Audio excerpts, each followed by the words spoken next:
Hello students, कल आपकी class start हो गई थी। मैंने कल आपको मोशन, रेस्ट एंड डिस्टेंस पढ़ा दिया, ठीक है। आज से आगे हम पढ़ाई करेंगे, ठीक है। क्लास 9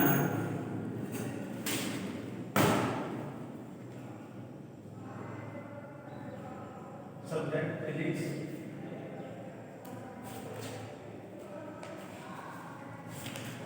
चैप्टर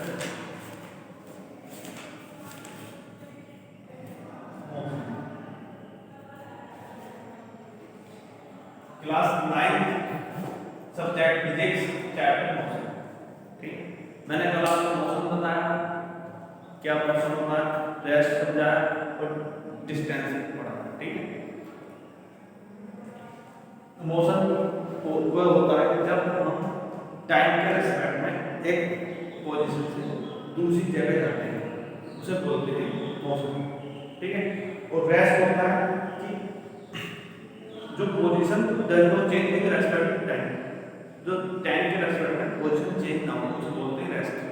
एग्जांपल दिए मैंने मोशन का दिया था, एक कार बस उस पे रोड पे जा रही है, बस रोड पे जा रही है, एरोप्लेन आकाश में जा रहा है, ठीक है। एक मैंने मोशन के एग्जांपल दिए और रेस्ट के एग्जांपल दिए मैंने, जैसे पेड़ है, कोई खंबा है, घर है, स्कूल है, कोई फैक्ट्री है, ये क्या रेस्ट है, ये एक फिक्स पोजीशन पे है, ठीक है। दूरी समझाई थी मैंने, डिस्टेंस, ठीक है।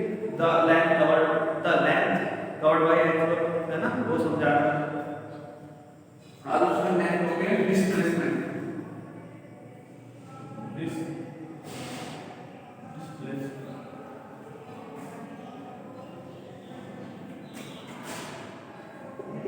डिस्प्लेसमेंट हिंदी बोलते हैं मेरा डिस्प्लेसमेंट, इसे बताना है, ठीक है। The difference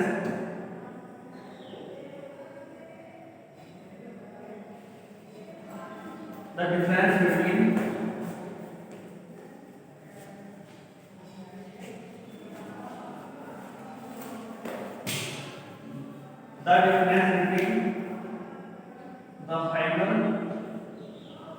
final and initial position of the difference between the final and initial position of the object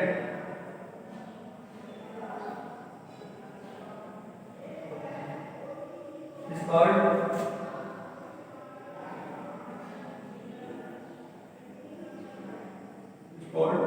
displacement.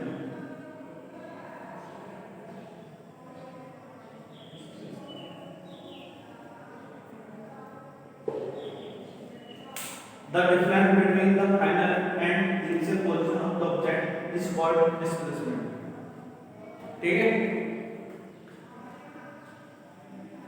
इसी डेफिनेशन, ठीक है। और डिस्प्लेसमेंट इसी वेक्टर क्वांटिटी होती है, डिस्टेंस इज स्केलर क्वांटिटी, ये है वेक्टर क्वांटिटी, ठीक है। इसमें मैग्नीट्यूड भी होता है और डायरेक्शन भी होती है, ठीक है।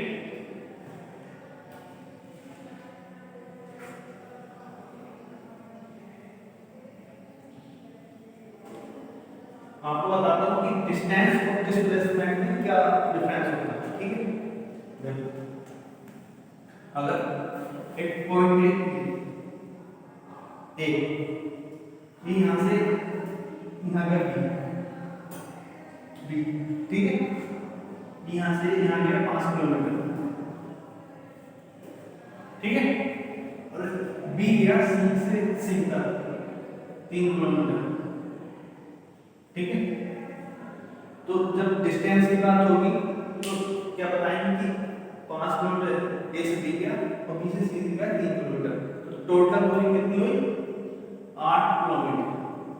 कितनी दूरी तय करी, 8 किलोमीटर, ये होगी डिस्टेंस दूरी, ठीक है। अगर अपन पूछेंगे डिस्प्लेसमेंट, है ना, डिस्प्लेसमेंट उसकी डेफिनेशन ये कहती है the difference between the final position and initial position, इन दोनों का डिफरेंस है, ठीक है। ये डिस्प्लेसमेंट देखो, जब डिस्टेंस में अपन ऐसे बी जाएंगे, दिस जाएंगे, पर डिस्प्लेसमेंट में ऐसा नहीं, अपन यहां से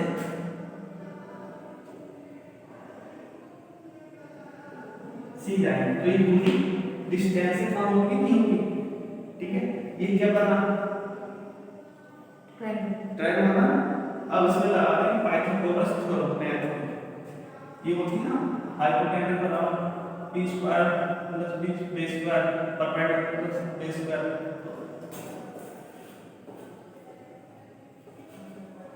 ये थ्योरम, ठीक है। देखो ये दे रखा है 5 किलोमीटर, परपेंडिकुलर 3 किलोमीटर, ये निकालना है। तो इसमें क्या बच रहा है, under root i square 3 square, 5 का स्क्वायर 25, 3 का 9, ये 36, अंडर रूट लेंगे तो क्या है 6, ये डिफरेंस हो गया डिस्प्लेसमेंट और डिस्टेंस, जो दूरी तय करी उसे मेरी 8, ठीक है, और जो डिस्प्लेसमेंट करी वो 6 किलोमीटर, ठीक है। ये इनका डिफरेंस, ठीक है।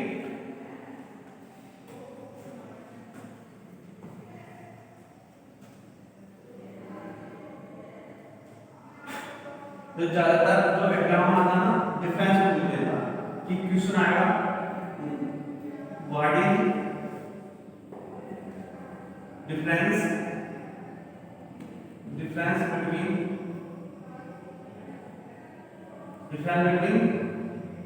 between distance and displacement, ठीक है। ये difference what is difference between distance and displacement, ठीक है। तो जो आपने पढ़ा है उसके बारे में वो 3 या 4 पॉइंट लिख देंगे कि दोनों में क्या क्या डिफरेंस है, ठीक है। एक एबीसी बना देंगे जैसे कि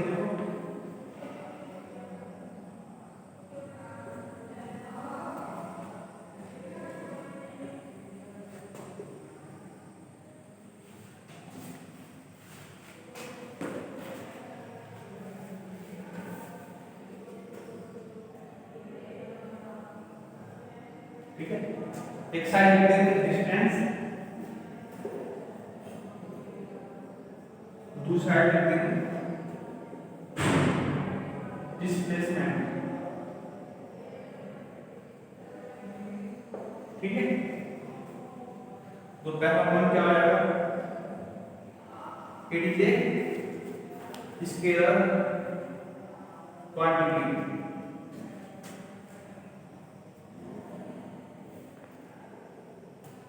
मैंने कल भी बताया जो डिस्टेंस होता है स्केलर होता है, ठीक है। आज बताया है डिस्प्लेसमेंट होता है it is a vector quantity,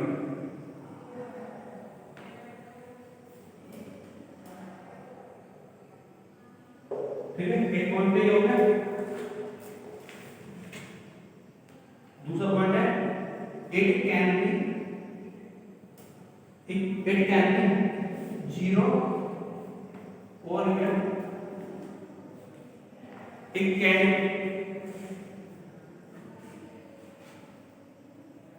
it cannot be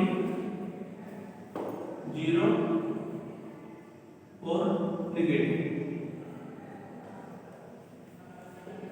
मतलब कि जो दूरी होगी ना ये कभी ना 0 में होगी ना माइनस में होगी, ठीक है। और ये it is can be 0 और नेगेटिव,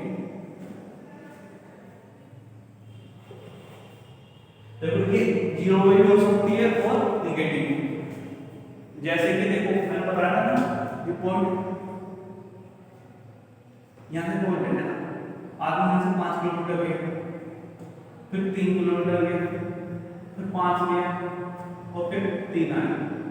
तो अब इसमें दूरी पूछेंगे तो दूरी कितना गया 5 3 8 है ना, 8 5 13 13 3 16 किलोमीटर दूरी होगी 16 किलोमीटर, ठीक है। और अगर पूछेगा डिस्प्लेसमेंट तो मैंने क्या बताया कि डिस्प्लेसमेंट में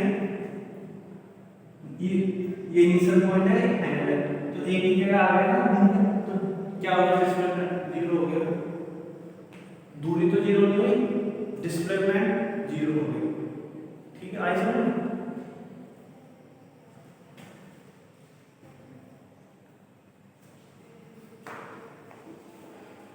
अब इस पर तीसरा पॉइंट है it's depends on the path followed by one step.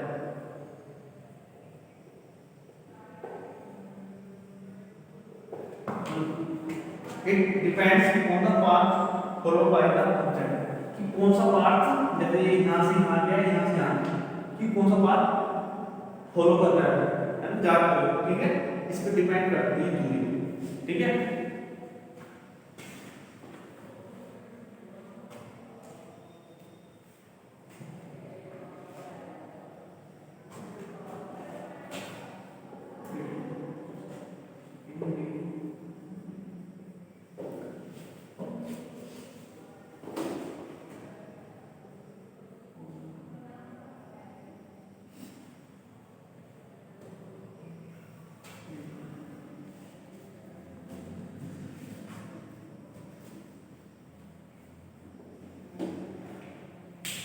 मतलब कि ये तो डिपेंड करता पाथ पे कि यहाँ से ऐसे गया है ना, एक से गया किसी से गया, पर ये ऐसा नहीं करता, ये पाथ को वो नहीं करता, ये इंडिपेंडेंट होता और डिपेंड होता है, ये इंडिपेंडेंट होता ऑन द पाथ।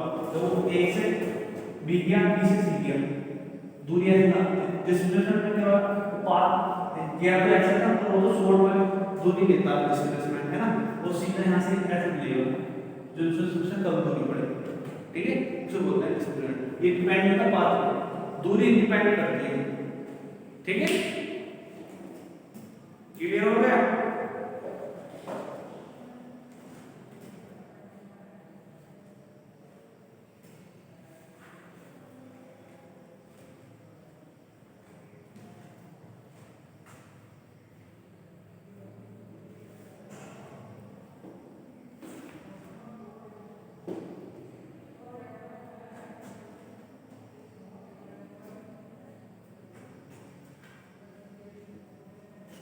अब नेक्स्ट टॉपिक है uniform motion and non uniform motion, ठीक है। Uniform motion and non uniform motion,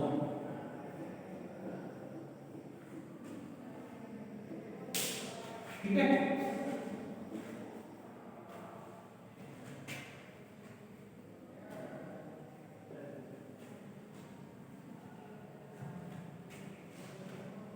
तो यूनिफॉर्म मोशन कल भी पढ़ा है ना, जो टाइम के साथ चेंज हो रहा है तो मोशन कहते हैं। यूनिफॉर्म और यूनिफॉर्म में क्या डिफरेंस है, ठीक। जो यूनिफॉर्म मोशन होगा ना, वो जो जो मोशन करेगा राइट, इक्वल टाइम में इक्वल दूरी तय करेगा, ठीक है। एक बॉडी इस साइड पे होगी uniform if it travel equal distance in equal time, ठीक है। इक्वल जगह यहाँ गया, यहाँ से यहाँ दूरी तय की, तो किसी इक्वली मतलब टाइम इंटरवल में उसे बोलते हैं यूनिफॉर्म मोशन, ठीक है। देखो ये तो यूनिफॉर्म मोशन, और नॉन यूनिफॉर्म होता है जैसे कि देखो कोई मार्केट में कार है उसमें आराम से जाएगी, फिर भीड़ आएगी, रुकेगी, फिर जाएगी, वो क्या है, वो नॉन यूनिफॉर्म मोशन है। ठीक है, आज के लिए इतना ही। ठीक है, जो नोट्स हैं उनके मैं आपको प्रोवाइड करता हूँ, ग्रुप में सेंड कर दूंगा। ओके, जो मैंने कल पढ़ाया तो आज पढ़ाया, ये सब आप अपनी स्टडी कर लेना। ठीक है, रिवीजन कर लेना।